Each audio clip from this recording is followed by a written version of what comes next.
યુવક સંઘના સંકુલમાં 26 જાન્યુઆરી 2025ના રોજ પ્રજાસત્તાક દિન ઉજવવામાં આવ્યો, જેમાં સૌ પ્રથમવાર સંસ્થાના મેનેજિંગ ટ્રસ્ટી શ્રી રજનીકાંત જીવરાજ મહેતા તથા તેમના પરિવારે હાજરી આપી રજની કાકાના હસ્તે ધ્વજ લહેરાવવામાં આવ્યો.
આ દિને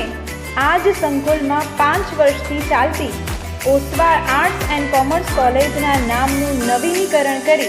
Sudhaben Rajnikant Jivraj Mehta arts and commerce college કરવામાં આવી, તેમજ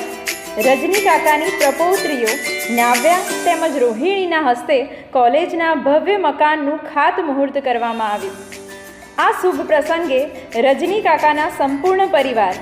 મિલનભાઈ, સોનલબેન, વિધિબેન, ઋષાંગભાઈ તથા ટ્રસ્ટના કન્વીનર શ્રી નરેન્દ્રભાઈ મહેતા, મંત્રી શ્રી દિનેશભાઈ શેઠ, પ્રાર્થના મંદિરના શેડના દાતા દિલીપભાઈ પરમાણી તેમજ સનાતન સમાજના પ્રમુખ દિલીપભાઈ બારોટ અને મુસ્લિમ સમાજના પ્રમુખ મોહમ્મદભાઈ મંડોરીએ હાજરી આપી કાર્યક્રમને દીપાવ્યો.